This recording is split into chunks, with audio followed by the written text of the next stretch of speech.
Okay, so we're going to do a really quick Swift super salad.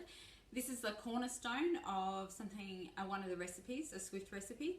And the great thing about this is that you do it at the start of every week. So you bring your groceries home, and as you're unpacking all your veg into the fridge, then you just chop as you're putting away. You end up with this fantastic big salad. The great thing is that you can cook with everything that's going to be in here. So you can add it into casseroles during the week, omelettes. You can just throw it in a bowl and pop some chicken on it on your way out to work, or some legumes on it, or some ancient grains like quinoa or buckwheat. There's heaps and heaps of stuff, recipes. I throw it on pizza, and it's just my really, really quick option to get really, really good nutrition into myself. And like I said, the great thing is you can also cook with it. So let's run through it. Now remember, if you miss anything, there's always the Swift Kitchen cooking courses. So they happen most terms. Just go to the website and I'll post the link below and you can check them out. All right, very, very fast, and I'll write it out as well.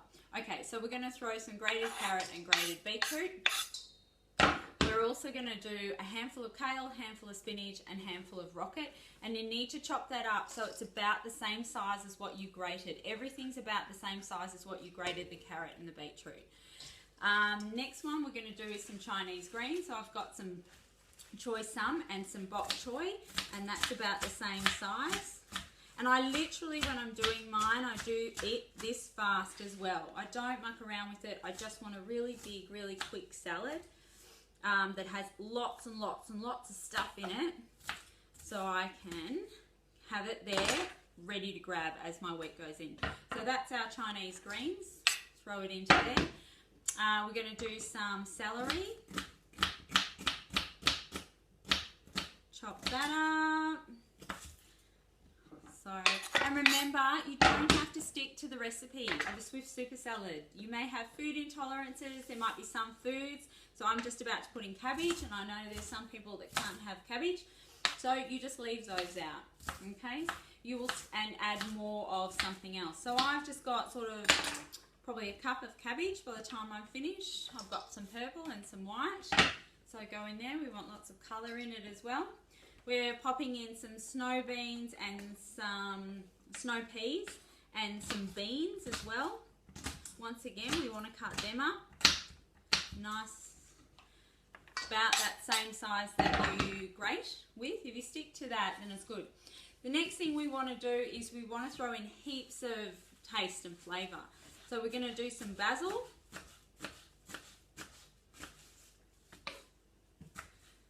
And we want a big, so that's a decent sized portion of basil.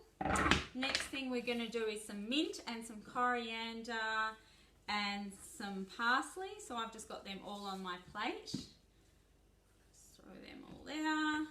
I love lots of mint in this, and I obviously washed all these before I put them out. So we're going to chop up our mint, chop that up nice and fine, and throw that in there too. And then we're going to do broccoli. I shave my broccoli, so I just go over the top. I want it in small, not in floralette. So, and I've got a little bit more here as well that I've already chopped up, so we'll throw that in. And we're also going to throw in some sprouts. So we want sprouts. I've just got some snow pea sprouts that I've chopped up, but you can go mung bean, alfalfa, any of the sprouts to get them in. Oops, a little bit more broccoli left on the plate. And that's kind of where we're at. Now, other things that you could add into it, other different types of Chinese greens, add in some watercress, really good vitamin K. You could throw in some radishes, just get a bit more of a tang. Oh, I love the smell of a Swift Super Salad. And it's great, especially when if you're doing your own sprouts, to throw in your all, because they're just fantastic, fantastic nutrients in there to get that into your body. And we're done. Simple as that. So you end up with a big, and I wish I could post the actual way it smells, but I can't. So it's just a gorgeous, gorgeous smell. And like I said, you can use it in anything. It puts so much flavour and so much taste through everything. And that'll give me a good 5 days. Obviously, as I get towards the end, the 5 days, day 6, I'm trying to throw it into cooking stuff. But it's amazing how it does rejuvenate itself because it's so living in the fridge overnight as well. So there's the Swift Super Salad. Remember, if you missed it, that's what the Swift Kitchen cooking courses are there for. So have a look at the website, post me any questions. Otherwise, you can just sign directly up from the website in relation to the dates. And yeah, there you go.